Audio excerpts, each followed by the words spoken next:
So Laken Riley tragically was killed in UGA in Athens. So the AP decided to write an article entitled "The Killing of a Nursing Student Out for a Run Highlights the Fears of Solo Female Athletes." Typically, when journalists are doing investigative pieces on what happened, they like to refer to police reports. They maybe go into who the suspect, his past, his history, where the motivation is. Who, what, where, why, and how.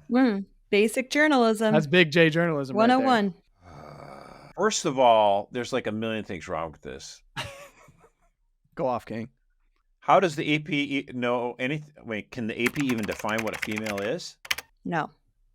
Remember, that was the last 2 years they haven't been able to say what a female is, and suddenly they can find out what a female is when talking about a female athlete and the dangers of a female athlete because she's jogging. This is like intentional deception. Like, that is not the concern. That is not the concern that lots of moms and dads are thinking about with their college students. Oh my gosh, poor female athletes are at risk. No, what they're concerned about is the fact that this man, Jose Ibarra, crossed into this country illegally in September 2022. They apprehended him at the border, and because we have catch and release, this crazy program where instead of saying, oh, you entered this country illegally, we're going to return you to your home, Venezuela. No, we can't do that. Yeah. We let him out into the country and say, in a few years, you can have your asylum trial where you can make your claim for asylum. And so then he somehow gets a trip up to New York, whether it's a bus or whatever, gets to New York, gets arrested again. Child endangerment, right? That was last September 2003. So now he's September 23, right? September or November? You said 2003, which was the year I got married, but yeah, 2023. Sorry. All right.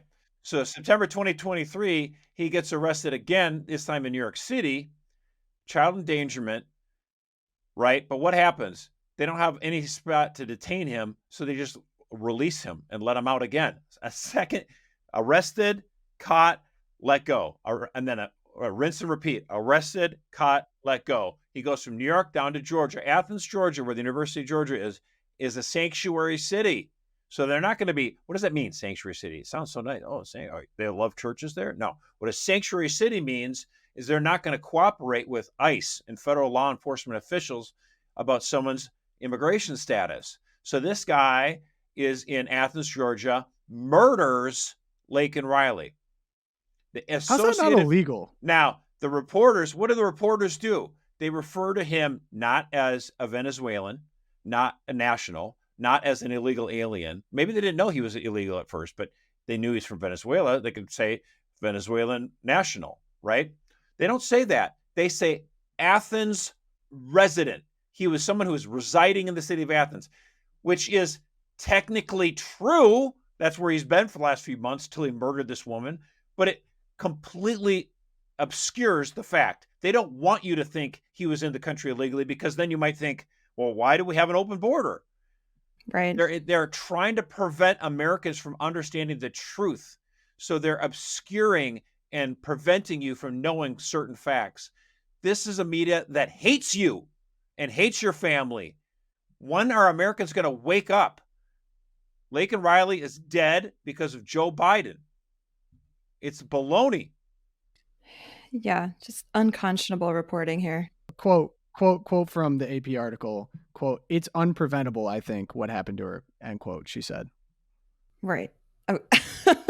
I can think of at least 4 points we had in the last 2 years where this could have been prevented. This man should not have been in the country. He should not have been. I mean, the catch and release is just, especially they know he's a danger to people who were weaker than him. Unbelievable. Some would say, well, trying to enter the country illegally, you're just looking for a better life, and they're not necessarily violent. But he was arrested for child endangerment in New York City. So at that point, why do you let him out? This drives me crazy. But what does it even mean to arrest someone who's not even here legally? Like our legal system is not set up to handle people who we can't even recognize. We don't know anything on this guy. It's basically well, the thing is, if he has no identification, you put exactly. him in holding, and then what's supposed to happen is you find out somehow who this person is, and you talk with the immigration officials and say, here we got this guy. take a photo. Do you have him in the database somewhere? And they could have said, oh, yeah, he crossed the border, at near El Paso in September 2022.